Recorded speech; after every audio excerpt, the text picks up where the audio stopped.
Voice of Kiai.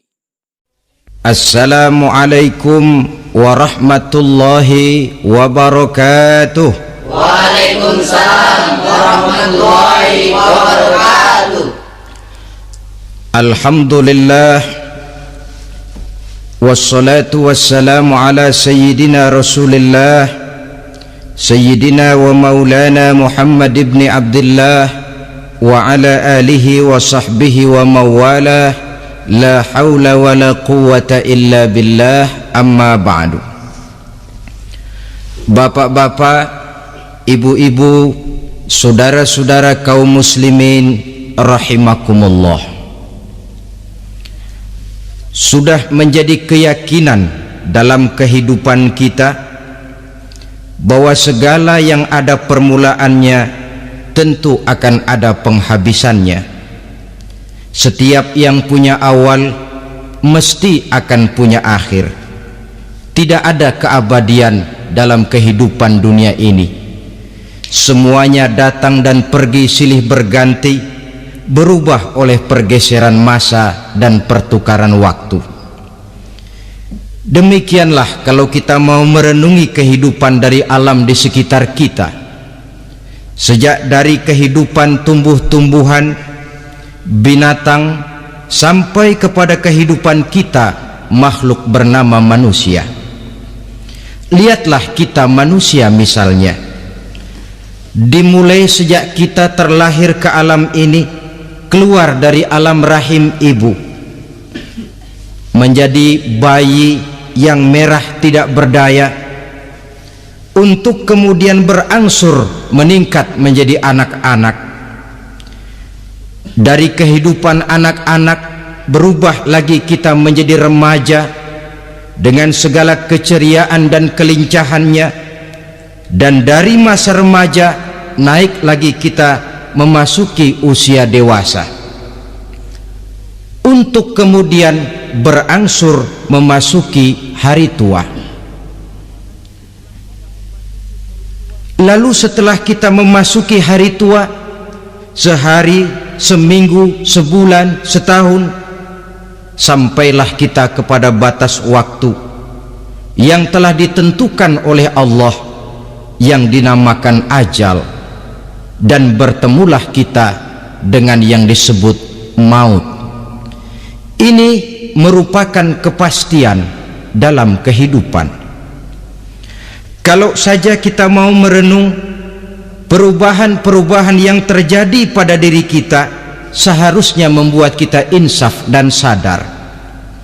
Di kala remaja kita begitu lincah, punya rambut yang hitam ikal berderai, punya lesung di pipit, punya senyum yang indah menawan setiap orang yang melihat, punya kulit yang kencang dan bersih. Manakala kita memasuki hari tua, perubahan frontal pun terjadi.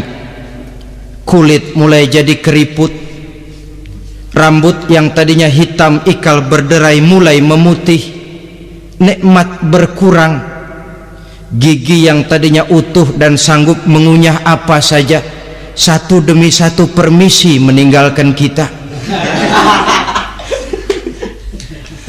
Sangat boleh jadi dikala remaja kita senyum semua orang terpikat, dikala hari tua dengan kulit yang keriput dan gigi yang tidak ada lagi, manakala kita senyum mungkin orang bakal lari dari sekitar kita. Kemana keindahan yang tadinya begitu menawan? Kemana senyum lesung pipit yang tadinya menarik perhatian orang? Pergi meninggalkan kita, berubah oleh pergeseran masa dan pertukaran waktu. Nah, bila maut datang menjemput kita, selesailah kehidupan sampai di situ? Ternyata belum. Kalau lahir merupakan perpindahan hidup dari alam rahim ke alam dunia, maka mati hakikatnya merupakan perpindahan hidup dari alam dunia ini ke alam kehidupan yang berikutnya, yang dinamakan dengan alam barzah. Voice of Kiai. Andai kata hidup cuma sekali, Secara moral kita sanggup berkata, alangkah tidak adilnya Tuhan. Kenapa? Dalam kehidupan ini kan aneka ragam terjadi.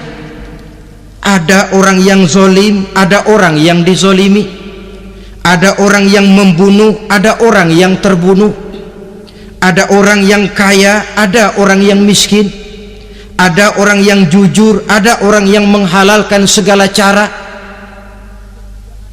sehingga banyak ketidakadilan yang terlepas daripada pengadilan dunia. Lalu orang pun bilang, di dunia ini katanya banyak pengadilan tapi sulit keadilan. Di dunia ini mudah mencari pengadilan tapi sulit untuk mencari ketidakadilan. Andai kata hidup cuma sekali, tidak akan ada hidup sesudah hidup yang sekarang ini. Bagaimanakah nasib mereka yang lepas dari pengadilan dunia ini? Alangkah tidak adilnya Allah, andai kata tidak ada kehidupan sesudah hidup yang sekarang. Tentulah akan terjadi di mana orang menghalalkan segala macam cara untuk mencapai tujuan. Yang penting kan saya kaya, yang penting kan saya punya jabatan dan kedudukan tinggi. Kalau perlu jilat atas, kalau perlu sikut kiri kanan, sikut kiri kanan, kalau perlu injak bawah, injak yang bawah. Ini prinsip daripada orang-orang komunis, dan pantas karena mereka tidak percaya kepada kiamat, pantas karena mereka tidak percaya akan adanya kehidupan sesudah hidup yang sekarang ini. Maka saya menghimbau kepada seluruhnya, kita sudah kadung menyepakati negara ini berdasarkan Pancasila. Kita sudah kadung konsensus bahwa PKI dengan seluruh ajarannya tidak punya hak hidup di bumi Pancasila yang kita cintai ini. Maka salah satu ajaran PKI tujuan menghalalkan cara. Kita orang Indonesia yang berbudi pekerti luhur, yang punya nilai budaya tinggi, janganlah sampai mencaci PKI, membubarkan PKI, mengutuhkan PKI, tapi dalam kehidupan sehari-hari prakteknya prinsip komunis kita pakai. Apa itu? Tujuan menghalalkan cara. Asal sudah tujuan tercapai, cara apapun saja halal. Itu pandangan hidup orang yang tidak percaya kepada adanya hari akhirat. Sebagai muslim yang yakin akhirat ada, kiamat pasti akan datang, hidup tidak cuma sekali. Maka kalau kita zalim, kalau kita berbuat aniaya, kalau kita melakukan korupsi, kalau kita merugikan orang lain, boleh jadi kita terlepas daripada pengadilan dunia. Tapi ingatlah, kita tidak akan pernah lepas dari pengadilan Allah, pengadilan Qadhi Rabbul Jalil, di mana kita akan diadili dengan seadil-adilnya, dan tidak satu perbuatan yang bersifat salah, yang bagaimanapun kecilnya, yang akan lepas dari pengadilan di akhirat itu nanti. Pantas saja kalau satu hari malaikat Jibril datang menasehati Rasulullah sallallahu alaihi wasallam, yang artinya juga menasehati kita semua. Apa kata malaikat Jibril kepada baginda Nabi? Ya Muhammad, ish ma syi'ta fa innaka mayyitun. Hai Muhammad, hiduplah semau kamu, tapi jangan lupa kamu pasti akan mati. Kalau memang dilarang tidak terlarang, dicegah tidak tercegah, kamu mau melaksanakan hidup menurut maumu sendiri, persilahkan, hiduplah menurut mau dan gayamu. Tapi jangan lupa, fa innaka mayyitun, satu saat kau pasti bakal mati. Dan mati itu bukan akhir dari segalanya, dia babak baru bagi kehidupan selanjutnya. Silahkan hidup menurut maumu, tapi jangan lupa kau pasti akan mati. Voice of Kiai. Wa'mal ma syi'ta fa innaka majziyun bih. Kerjakan apa saja yang kamu mau, Kalau kau mau menghalalkan segala macam cara, persilahkan halalkan segala macam cara. Tapi jangan lupa kau akan mendapat balasan dari seluruh amal perbuatanmu. Wa ahbib ma syi'ta fa innaka mufariquhu. Dan cintailah apa saja yang mau kau cintai. Kau cintai anak istrimu, silahkan. Kau cintai harta bendamu, tafadhal. Kau cintai tanah airmu, kau cintai pangkat dan jabatanmu, persilahkan. Tapi jangan lupa, fa innaka mufariquhu, kau pasti akan berpisah dan akan meninggalkan segala yang kau cintai itu. Apa artinya ini buat kita? Ternyata sesudah maut datang menjemput kita, ada kehidupan sesudah hidup yang sekarang ini. Ini yang mendorong kita untuk dalam kehidupan di dunia ini tidak melakukan prinsip saenake dewe, semaunya sendiri saja, asal perut kenyang, asal pangkat tinggi, asal harta dapat. Masa bodoh dengan merugikan orang lain, masa bodoh dengan menipu orang lain. Iku jenenge saenake dewe. Muslim tidak diajarkan. Ingat manusia, setelah kau mati, setelah kiamat datang, kau akan dibangkitkan, kau akan dimintakan pertanggungan jawab tentang kehidupan yang sekarang ini.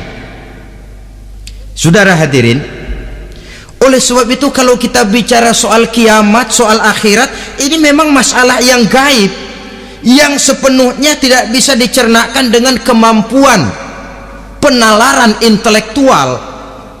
Dasar di dalam membicarakan ini tidak lain adalah iman kita kepada Allah Subhanahu wa ta'ala. Bukan cuma zaman sekarang, dari zamannya Nabi. Orang itu kalau sudah bicara kiamat, bicara akhirat, ada yang ragu-ragu, ada yang menolak sama sekali. Bukan dari zaman sekarang, dari zaman dulu. Pernah kok satu saat Rasulullah itu dakwah menceritakan, saudara-saudara, akan terjadi kiamat di mana Allah akan membangkitkan manusia dari kuburnya untuk memintakan pertanggungan jawab. Ini dalam dakwahnya Nabi pidato macam itu. Apa reaksi orang? Yang beriman ya mantap, tapi yang tidak beriman, bajingan-bajingan Quraisy ini, mereka bertepuk tangan, mengejek, mencaci. Malahan ini yang luar biasa, ada dua orang kafir namanya Ubay bin Ka'ab dan Al-As bin Wa'il. Mendengar pidato macam ini, mereka buru-buru pulang ke rumah. Ngapain? Ngambil pacul. Lalu berangkat nyari kuburan tua. Dia gali itu kuburan, tulang-tulangnya diangkut, dibawa ke depan Nabi. Ya Muhammad, tulang-tulang yang udah hancur begini, siapa yang bisa ngidupin lagi? Yang macam-macam aja kamu Muhammad, nggak rasional, nggak masuk akal. Allah menjawab, apa kata Allah? Wa daraba lana mathalan wa nasiya khalqah qala man yuhyil 'izama wa hiya ramim qul yuhyiha alladhi ansha'aha awwala marrah wa huwa bikulli khalqin alim. Mereka memberikan perumpamaan kepada kami, kata Allah.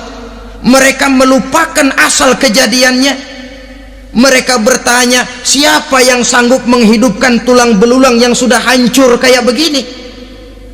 Qul yuhyiha allazi ansha'aha awwala marrah. Katakan kepada mereka Muhammad, yang akan menghidupkannya adalah Dia yang telah menciptakannya pertama kali dulu. Kalau Dia sanggup menciptakan, Dia tentu lebih sanggup lagi untuk mengembalikan reproduksi ciptaan itu sebagaimana semula. Yang paling kasihan yang ragu-ragu, akhirat itu ada apa enggak sih? Kiamat itu ada apa enggak sih? Lantaran ragu-ragu, terombang-ambing dia antara harapan dan putus asa, antara kenyataan dan idealisme. Ada yang buta sama sekali 100% terhadap keadaan-keadaan sesudah mati. Perhatian mereka hanya tercurah kepada kehidupan sebelum mati.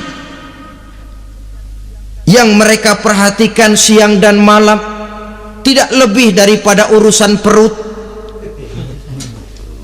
Pergi pagi pulang sore, peras keringat, banting tulang. Cuma soal makan, soal minum, soal pakaian, soal kendaraan, soal rumah tangga, soal anak, soal istri. Yang mereka pentingkan hanya soal-soal politik misalnya, ekonomi, pembangunan dan industri.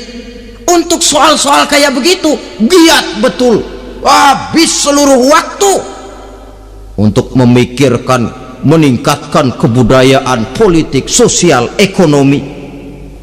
Kadang-kadang kurang tidur, kurang istirahat, berkeliaran ke sana kemari ke tempat yang jauh-jauh, sampai-sampai kadang-kadang terkena stres, penyakit darah tinggi, ginjal, lever, untuk memikirkan hal-hal yang semata-mata karena dunia saja. Lantas boleh jadi mereka mendapatkan kekayaan yang berlimpah ruah, mendapatkan kedudukan yang tinggi, nama yang semerbak, dikenal orang di barat dan di timur, di utara dan di selatan. Tetapi alangkah kecewanya mereka jikalau datang ajal menjemput nyawa, mati mereka meninggalkan harta yang banyak, nama yang masyhur. Mereka disebut dengan jasa-jasanya. Radio memberitakan, TV menyiarkan, koran-koran memuat. Bahkan nama mereka kadang-kadang dikenang 2-3 tahun setelah wafatnya. Tetapi dalam pada itu roh mereka merintih, mengeluh, menderita, karena dilemparkan oleh Allah ke tempat-tempat yang kotor. Penyesalan yang sudah tidak akan ada gunanya lagi. Saudara-saudara kaum muslimin rahimakumullah, oleh karena itu kehidupan akhirat bukanlah dongeng dan takhayul, bukan khurafat dan hayalan. Kehidupan akhirat, hari kiamat adalah kebenaran dan kepastian.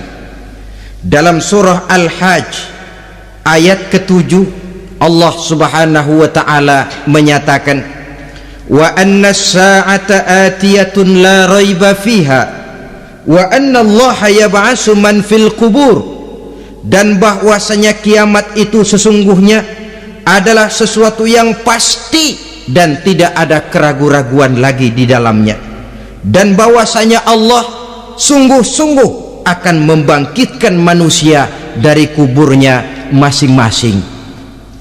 Nah, kalau kita sudah yakin kiamat sesuatu yang pasti adanya, akhirat sesuatu yang pasti adanya, dari mana pembicaraan tentang kiamat ini kita mulai? Tentu dari diri kita. Marilah kita mencoba melihat proses perjalanan hidup ini sampai kita memasuki kiamat. Hadirin, tidak ada makhluk secantik manusia. Tidak percaya, pernah keragunan? Nah, saudara masuk ke kebun binatang, segala macam makhluk ada di situ, ratusan macam jenis binatang. Bandingkan dengan saudara, kira-kira cakep mana?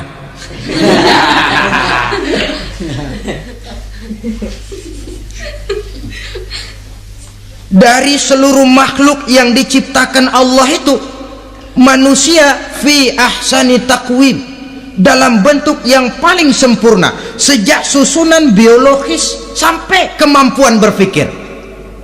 Biologis kita, ya Allah, diciptakan kita begini rupa, diberikan 2 kaki untuk berjalan, 2 tangan untuk bekerja, diberikan dua mata, dua-duanya di depan. Pernah saudara mikir kalau mata kita yang satu di depan, yang satu di belakang? Rasanya nggak laku kacamata itu.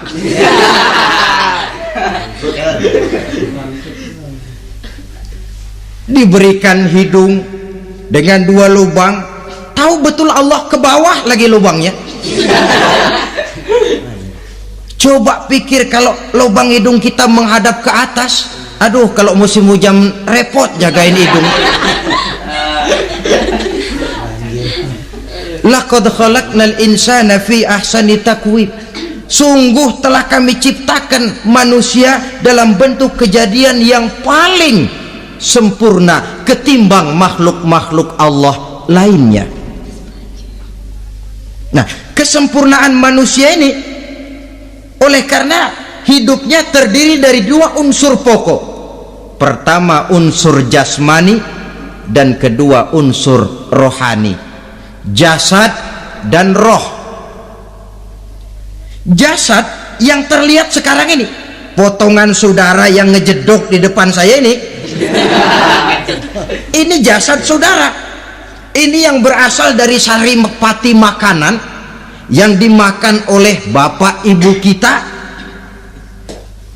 lalu hasil kerjasama yang baik antara ibu dengan bapak, terwujudlah kita. Kalimat langsungnya jasad ini berasal dari tanah yang tadi berubah dari bayi, remaja, dewasa, meningkat hari tua. Yang berubah itu jasmani kita. Kenapa? Karena jasmani itu materi, benda, daya tahannya terbatas. Dia berubah oleh pergeseran masa dan pertukaran waktu. Apa ada orang makin tua makin cakep? Jasmani oleh karena dia materi, dia berubah oleh pergeseran masa dan pertukaran waktu. Nah, yang menyebabkan jasmani itu bergerak karena ada roh di dalamnya. Ini yang menyebabkan kehidupan. Ini yang menjadi sumber kehidupan, pusat kesadaran dan pengertian dalam kehidupan manusia. Tanpa roh dalam diri kita, maka jasad kita, pernah lihat orang mati? Nah, itu kalau orang mati, coba perhatikan, apanya yang kurang? Kupingnya masih ada tapi sudah tidak sanggup mendengar, matanya masih lengkap tapi tidak mampu melihat, jangankan melihat, terbuka saja tidak. Mulutnya masih ada tapi sudah tidak bicara lagi, telinganya cukup tapi sudah tidak sanggup mendengar, kakinya lengkap tapi tidak mampu lagi berjalan. Apa penyebabnya itu? Ternyata jasmani kita, jasad ini manakala sudah ditinggalkan oleh roh, dia tidak akan bisa berdaya apa-apa, tidak mampu berjalan, tidak pula berbuat, tidak pula bekerja apapun saja. Saudara-saudara, dua-duanya punya kebutuhan. Jasmani ada kebutuhannya, rohani pun ada kebutuhannya. Jasmani yang jelas perlu makan, perlu minum, perlu tidur, perlu pakaian dan sebagainya. Nah, apabila saat berpisah datang, ajal sampai, berpisahlah roh dan jasad, dan itulah yang dinamakan dengan maut. Jadi apa sih mati itu? Mati adalah berpisahnya roh dengan jasad. Sebab itu Islam sangat menganjurkan kita untuk banyak-banyak mengingat mati. Bagaimana caranya mengingat mati? Pertama, mati itu kan pasti. Kira-kira yang hadir di sini ada yang nggak mati nggak? Kira-kira? Semuanya bakal mati kan? Berani? Berani. Sekarang mau? Saudara, sebenarnya kalau kita merenung lebih jauh, orang itu tidak perlu takut mati. Walaupun tidak boleh terlalu berani menghadapi mati, karena bagaimanapun takutnya kita kepada mati, toh dia pasti datang. Bagaimanapun beraninya kita mati, kalau belum ajal ya tidak mati juga. Jadi muslim itu kan harus berani menghadapi hidup dan tidak takut menghadapi mati. Mati adalah sesuatu yang pasti. Muslim dianjurkan banyak-banyak mengingat mati dalam kehidupan. Caranya bagaimana? Pertama, berziarah, nengokin teman yang sakit. Ya? Suka nengokin teman yang sakit enggak? Oh, itu pahalanya kata Nabi. Menengok orang yang sedang sakit lebih afdol daripada sholat sunnah 1000 rakaat. Apa pernah saudara sembahyang sunnah sampai 1000 rakaat? Nengokin orang sakit pahalanya lebih afdol daripada itu. Kenapa menengoki orang sakit mengingatkan kita kepada mati? Iya ya, ini teman saya yang kemarin segar banget, bercanda sama saya, ketawa sama-sama, sekarang terbaring tidak berdaya, hilang kemampuannya, hilang keceriaannya, sakit. Iya kalau sembuh, kalau ajal, iya sekarang giliran dia, kalau jatuh ke saya. Lalu menghibur teman dengan kata-kata yang enak yang akan mendatangkan sugesti supaya dia cepat sembuh. Jangan nengokin orang sakit jujur, sakit apa lu? Perut. Emang teman gua kemarin sakit begini mati nih. Wah, itu orang bisa jadi shock lantaran etika kita tidak akan sampai ke sana. Menjenguk orang sakit akan mengingatkan kita kepada mati. Apalagi ziarah kubur. Ada yang orang tuanya sudah meninggal? Kalau ada, ya tidak bisa tiap hari, sekurang-kurangnya seminggu sekali, Jumat pagi misalnya, ziarah kita ke kubur. Sehingga kalau kita masuk kubur kan ada etikanya. Assalamualaikum ya ahlal kubur wa inna insyaallahu bikum lahikun. Hai penduduk kubur, keselamatan bagi kamu dan kami yang masih hidup sekarang ini insyaallah pasti bakal nyusul kamu. Iya, yang kemarin gagah benar sekarang terbaring tanpa daya, ini unggukan kuburannya. Yang kemarin ada sekarang sudah tidak ada. Kemana dia? Kami satu saat pasti akan begini. Ingat mati. Lalu apalagi yang bisa membuat kita ingat kepada mati? Mengawal jenazah. Bukankah sangat dianjurkan oleh agama? Bahkan kalau bisa sejak mengurusnya, memandikannya, mengkafankannya, menyolatkannya untuk kemudian mengantarnya ke kubur. Hari ini saya antar dia ke kubur, besok boleh jadi saya yang diantar orang. Hari ini saya solatkan dia, besok boleh jadi saya yang disolatkan orang. Hari ini saya masukkan dia ke liang lahat, besok mungkin giliran saya dimasukkan orang ke liang lahat. Ingat mati, tumbuh kesadaran. Lalu daya positifnya dalam kehidupan apa? Nah, saudara-saudara hadirin, orang yang mengingat mati bukan lantas menjadi lemah dalam kehidupan, menjadi putus asa, sedikit semangat, terbentur kesulitan, mudah frustasi. Bukan itu tujuannya kita diperintah mengingat mati. Jelasnya Islam menganjurkan kita untuk mengingat mati guna maksud-maksud yang positif, supaya orang lalu sadar hidup ini cuma sebentar. Maka mumpung hidup, nah ini mumpung, tapi mumpung yang baik. Mumpung hidup, maka hidup yang singkat ini harus saya pergunakan dengan sebaik-baiknya, melakukan kebajikan yang sebanyak-banyaknya, menjauhkan rasa malas, menunggu keajaiban yang datang dari langit, berleha-leha bermain-main, sementara maut kalau dia datang tidak pernah main-main. Pantas kalau seorang penyair bernama Syauqi memesankan, tazawwad bitaqwa fa innaka la tadri iza hanna al-lailu hal ta'ishu ila al-fajri kam min sahihin mata min ghairi illatin wa kam min alilin 'asha hinan min ad-dahri. Persiapkan dirimu dengan takwa, sebab kamu tidak tahu apabila malam datang kamu masih bisa hidup apa enggak besok pagi. Apa ada jaminan saudara yang kumpul di depan saya malam ini besok masih bisa hidup? Tidak. Ada jaminan? Tidak. Tidak ada sama sekali. Kam min sahihin mata min ghairi illatin. Berapa banyak orang sehat mati nggak pakai sakit lagi. Sebabnya kadang-kadang ringan saja. Ada yang cuma jatuh di kamar mandi mati. Ada yang cuma ketiban pensil. Iya, kalau ketiban pensil 3 peti masa nggak mati. Ta'addadatil asbab wal mautu wahid.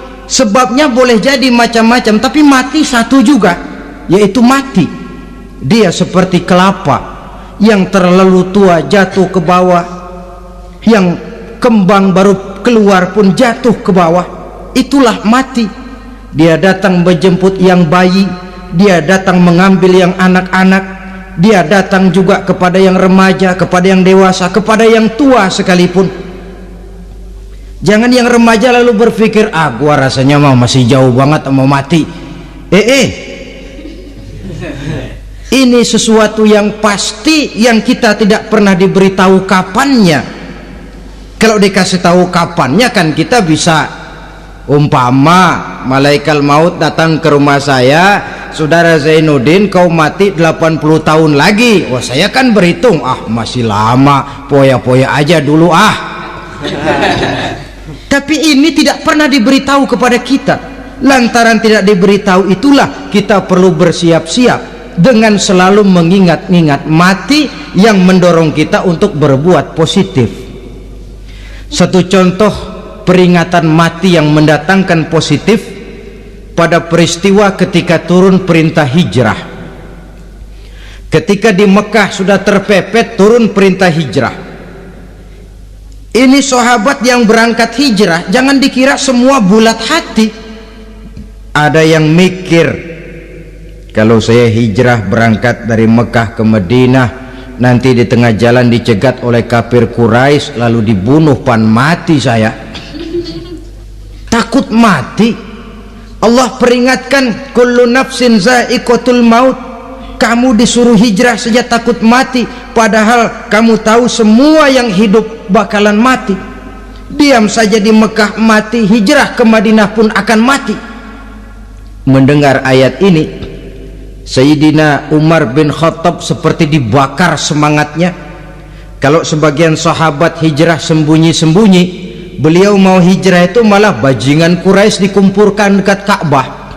Pidato, ya ma'syarah Quraisy, dedengkot Quraisy, dengerin, besok pagi yang namanya Umar bin Khattab mau hijrah dari Mekah ke Madinah.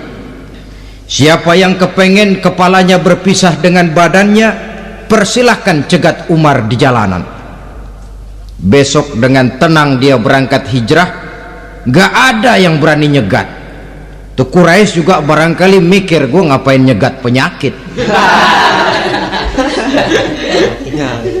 Begitu ingat mati, timbul semangat juang, timbul semangat berbuat. Ini ingat mati yang positif, bukan yang melemahkan semangat.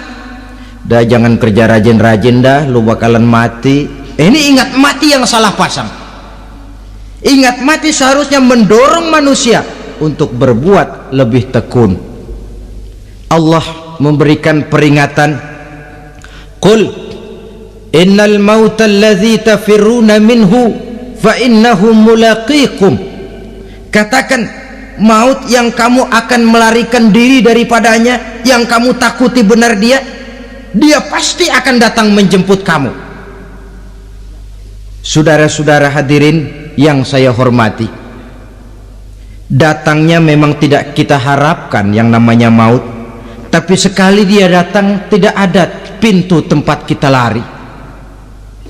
Dia memang tidak pernah kita undang, tapi sekali dia datang mengetok pintu, kekuatan apa yang bisa menolak? Dia sebuah tanda seru dalam kehidupan. Apa yang menyebabkan orang takut mati? Pertama, barangkali karena dia tidak tahu bagaimana kehidupan sesudah mati. Alam kubur gelap, alam akhirat gelap, sehingga dia bingung. Lantaran bingung lalu jadi takut. Yang kedua, boleh jadi oleh bayangan-bayangan dosa yang pernah dia kerjakan di dunia ini. Kerjanya cuma menumpuk dosa. Dia gembira, bahagia, tertawa di atas tumpukan dosanya, merasa segan berpisah dengan seluruh kehidupan ini, sehingga boleh jadi maut adalah sesuatu yang ditakutkannya benar dalam kehidupan. Tapi bagaimanapun takutnya, tidak ada tempat lari dari dia. Dalam ayat lain Allah jelaskan, ainama takunu yudrikumul mautu walau kuntum fi burujim musayyadah. Di mana saja kamu berada, dalam benteng yang paling tangguh sekalipun, maut pasti akan datang menjemput kamu. Nah, bagaimana caranya maut datang menjemput kita? Bila datang dia, sang malaikat pencabut nyawa, malaikat Israel namanya, hendak mengambil roh kita. Dalam suasana macam begitu, di akhir kehidupan dunia, dalam berhadapan dengan sakaratul maut, terbagilah manusia dalam dua bagian besar. Pertama, yang menghadapi sakaratul maut itu dengan husnul khatimah, baik di akhirnya, sehingga pada saat ruhnya berpisah dengan jasadnya, kelihatan dia seperti senyum, mukanya cerah. Bahkan sebelum itu boleh jadi dia sempat meninggalkan pesan-pesan yang baik. Ada yang sempat azan, ada yang sempat baca Quran. Pernah kan nemui orang yang mau mati seperti itu? Yang sempat azan, yang sempat baca Quran, yang sempat meninggalkan wasiat-wasiat yang baik. Sebab apa? Malaikat maut datang menjemput mereka juga dengan baik-baik. Dicabut ruhnya perlahan-lahan, tapi sungguh pun perlahan-lahan. Pedihnya, sakitnya tetap tiada tara. Rasulullah sallallahu alaihi wasallam, dikala beliau hendak berhadapan dengan sakaratul maut, diceritakan mencelupkan tangannya ke dalam gelas berisi air, lalu mengusapkannya ke muka beliau seraya berdoa, ya Allah, mudahkan saya dalam menghadapi sekarat ini. Beliau juga yang mengatakan bahwa sakitnya sakaratul maut sama dengan 300 kali bacokan pedang. Sehingga kita diajarkan doa. Di antara doa selamat itu kan ada Allahumma hawwin alaina fi sakaratil maut.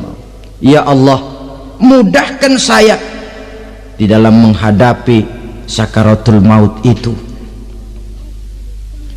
Ketika ruh ini keluar dari jasad, mata masih mengikuti ruh itu, sehingga kadang-kadang ada yang matanya terbelalak dan tidak sempat ditutup, terbuka terus, mengikuti ruh itu keluar dari jasadnya.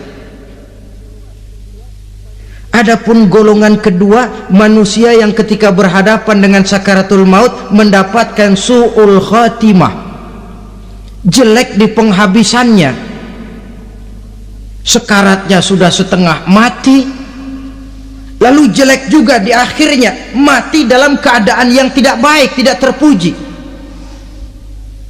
Ada yang lagi megang kartu, mati.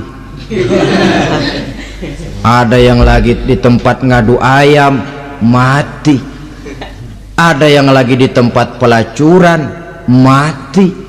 Ada yang lagi megang botol minuman keras, mati. Nih barangkali malaikat maut gemes banget nariknya, lu bajingan, lu tarik terus dah lampu. Mati su'ul khatimah. Makanya bagus itu.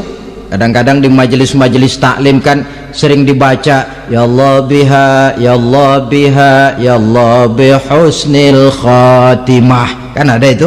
Ada enggak? Saudara hadirin, mohon agar oleh Allah kita diberikan husnul khatimah, baik di saat ruh akan berpisah dengan jasad. Ini sesuatu yang pasti. Sang malaikat maut datang menjemput nyawa.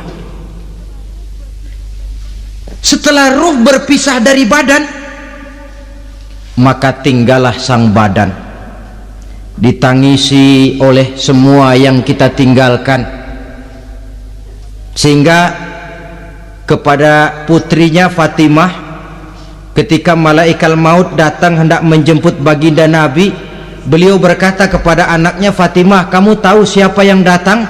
Saya tidak tahu, Bapak.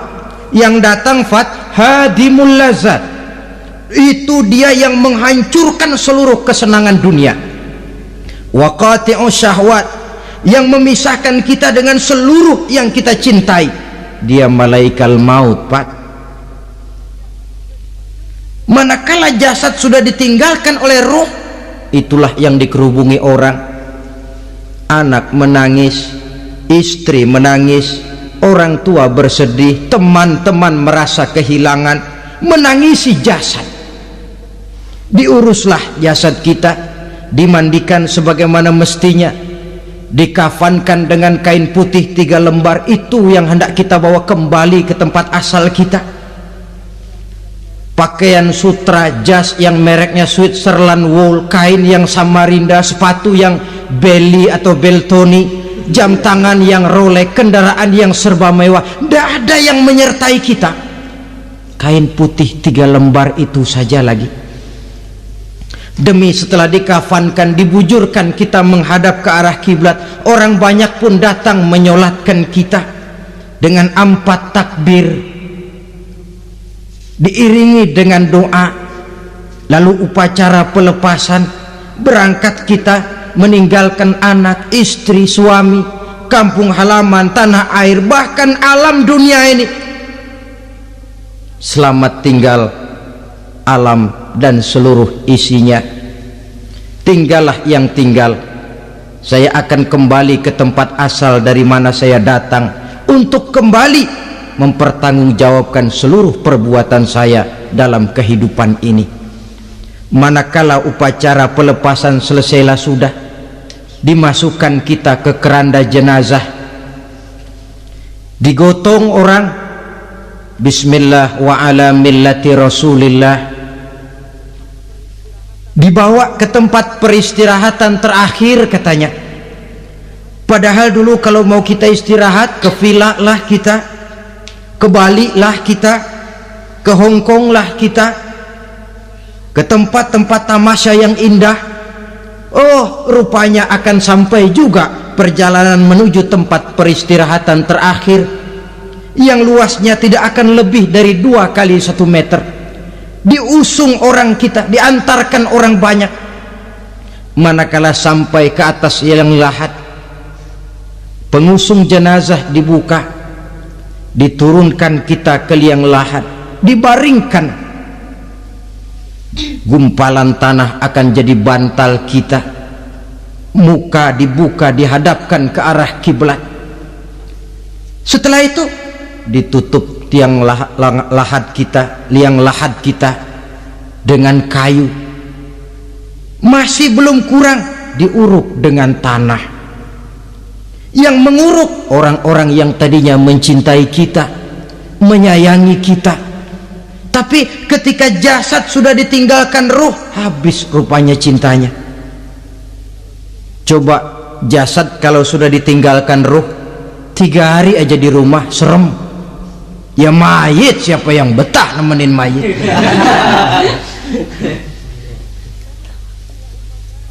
Lalu bila upacara pemakaman selesai, maka berusahalah semuanya. Para pengantar akan kembali ke rumahnya masing-masing. Maka masuk kita ke alam kehidupan, yaitu yang disebut alam barzakh atau alam kubur. Apa selesai hidup sampai di situ? Tidak. Hanya beberapa langkah setelah yang mengantar kita pulang. Diriwayatkan dalam hadis Bukhari dan Muslim, bila seseorang sudah diletakkan di kuburnya lalu yang mengantar kembali pulang, maka roh si mayit akan dapat mendengar bunyi terompah orang yang pulang itu. Bunyi terompahnya terdengar. Datang 2 malaikat menanyakan dia dengan pertanyaan-pertanyaan yang kalau bisa dijawab dengan betul.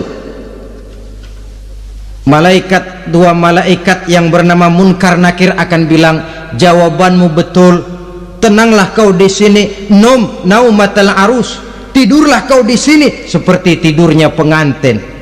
Orang yang baik-baik di alam kuburnya akan mendapat nikmat kubur, sehingga masa penantian yang lama. Sebab jangan lupa, kita masuk ke kubur itu kan menunggu sampai datangnya hari kiamat. Jadi kalau kiamat umpama masih 1000 tahun lagi, ya 1000 tahun kita menunggu. Orang yang baik-baik penantian di alam kubur, kata malaikat, naumatal arus, tidurlah kamu seperti tidurnya pengantin. Bagaimana sih tidurnya pengantin? Nggak berasa. Iya, kata anak sekarang, endah aja udah. Begitu mendusin pagi, kata lakinya, malam sebentar bener ya neng. Sebentar betul katanya malam. Iya tentu saja tidak terasa. Kenapa? Dia tidak pernah memikirkan waktu, terbawa oleh kenikmatan dan kelezatan yang dirasakannya dalam kehidupan. Tapi orang kafir, orang yang dosanya bertumpuk, tidak sanggup menjawab pertanyaan 2 orang malaikat, maka dia akan mendapat azab di alam kuburnya terus menerus siang dan malam sampai datangnya hari kiamat. Ibarat maling ayam ketangkep, belum masuk pengadilan udah digebugin duluan. Kan begitu kan? Ya. Ada maling ayam nggak di sini? Ya. Nah, itu yang nyaut tadi pengalaman itu. Di sidang belum divonis, belum digebugin babak belur. Saudara hadirin, maka alam kubur bisa merupakan raudhatun min riyadil jannah, taman di antara taman-taman surga, pun juga bisa merupakan hufratun min hufarin niran, menjadi liang daripada neraka. Ada lagi riwayat yang dari Imam Muslim yang diperoleh dari Zaid bin Sabit. Zaid bin Sabit cerita, suatu hari kami bersama Rasulullah sallallahu alaihi wasallam berada dalam kebun kepunyaan Bani Najjar. Rasulullah sedang duduk di atas keledai. Tiba-tiba entah bagaimana itu keledai terkejut, kaget, berontak, hampir Rasulullah jatuh. Rasulullah kemudian bertanya, rupanya di kebun itu ada kuburan tua, 5 atau 4 kuburan. Rasulullah lalu bertanya, saudara-saudara ada yang tahu nggak ini kuburan siapa? Nggak ada ya Rasulullah. Memang kenapa? Ini penghuni kuburnya lagi disiksa oleh Allah. Andai kata boleh saya mohon kepada Allah supaya kamu dengar seperti yang saya dengar, andai kata saja kamu kuat mendengarnya, saya pasti akan berdoa. Tapi sayang, saya yakin kamu pasti tidak akan kuat mendengar mereka mendapat azab di kuburnya. Hadis sahih riwayat Imam Muslim dari Zaid bin Sabit. Kehidupan di alam barzakh Pak, iya kalau yang matinya dikuburin. Lah kalau yang matinya diceburin ke laut, dibakar, di medan perang hilang gak ketahuan kemana jenazahnya. Saudara, hilang kek, dikubur kek, di dalam lautan direndam kek, itu kan cuma logika kita. Menurut Allah tidak ada perbedaan orang mati dikubur di dasar lautan atau dibakar sampai jadi abu atau gugur di medan perang tidak ketemu jenazahnya. Entah mereka tetap masuk ke alam barzah namanya.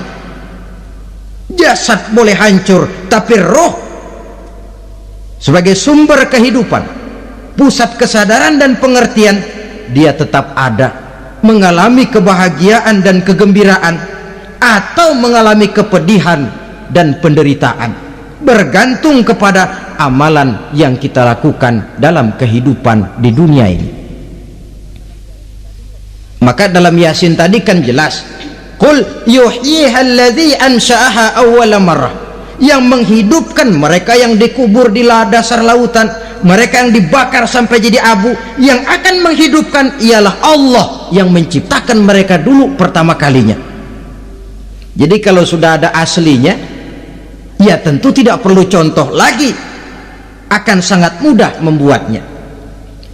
Orang tua kita, keluarga kita yang sudah berpulang, mereka di alam barzah sekarang ini bisa mendapat nikmat kubur, bisa mendapat azab kubur, bergantung amalan mereka dalam kehidupan di dunia ini.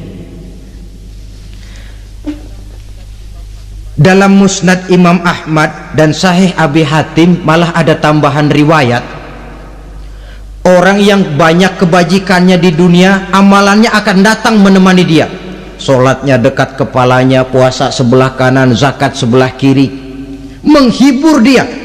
Malahan dikatakan berbentuk orang yang cantik menemani dia di alam kuburnya. Aneh, dia tanya, man anta lam ara fid dunya ajmal minka, siapa kamu? Di dunia ini belum pernah saya melihat orang secantik kamu. Dia jawab, ana amaluka soleh, saya adalah amalmu yang soleh yang kau kerjakan waktu di dunia. Saya sekarang diperintahkan untuk menemani kamu di sini. Alhamdulillah.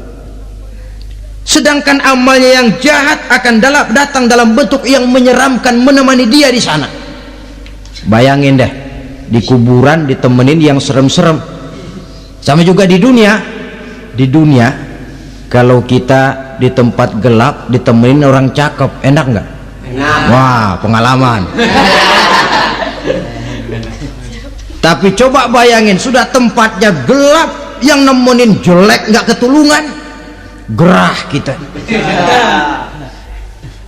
Nah, saudara hadirin yang saya hormati, lalu bagaimana tempat arwah-arwah yang sudah kembali menghadap Allah yang disebut mustaqarrul arwah itu? Macam-macam tingkatannya sesuai dengan profesi dan amalannya waktu di dunia. Ada roh-roh itu yang setelah pisah dengan jasad, artinya mati, ditempatkan di tempat yang disebut a'la iliyin, tempat yang tertinggi. Siapa ini? Arwahnya para nabi dan para rasul. Ini fi a'la iliyin, di tempat yang tertinggi. Arwahnya para nabi, arwahnya para rasul. Dan karena kita bukan nabi, bukan rasul, ya jangan mimpi dapat tempat fi a'la iliyin, kecuali kalau Allah menghendaki. Itu hak prerogatif Allah, tapi kan tidak adil kalau Allah melakukan itu. Ini kelompok roh-roh yang masuk golongan VIP. Wah, the first class. Para nabi, para rasul. Lalu ada pula roh-roh itu yang setelah pisah dengan jasadnya diumpamakan seperti burung-burung hijau yang berterbangan di perkebun-kebunan surga. Roh siapa mereka ini? Rohnya para syuhada, orang-orang yang mati syahid gugur membela agama, Nah, ini bedanya orang mati syahid dengan pahlawan ya. Apa bedanya syuhada dengan pahlawan? Kalau syuhada orang yang gugur membela agama, niatnya karena Allah, mati syahid. Kalau pahlawan orang yang gugur membela negara, orang yang dianggap berjasa kepada pemerintah. Klimaksnya kalau orang mati syahid jelas surga, tapi pahlawan belum tentu surga. Kenapa? Bergantung kepada negara macam apa yang dibelanya dan pemerintah model mana yang dibelanya. Di negara-negara komunis misalnya, banyak nggak pahlawan? Banyak. Dengan sekian tanda jasa yang mati di medan perang dan sebagainya. Kira-kira pahlawan komunis masuk surga nggak? Tidak. Ya, kalau pahlawan komunis masuk surga, kita nggak kebagian kapling di surga barangkali. Inilah bedanya pahlawan dengan orang mati syahid. Kemudian ada pula roh itu yang tertahan di pintu surga. Tertahan di pintu surga. Ini seperti tadi, orang yang mati syahid tapi masih ada kaitan di dunia. Rasulullah pernah ditanya orang, ya Rasul, kalau saya maju ke medan perang bela agama, mati syahid, apa saya masuk surga? Iya, masuk surga. Kecuali kata Nabi, kalau masih punya utang. Nah, tertahan di pintu surga. Ada pula roh itu yang tertahan di alam kuburnya.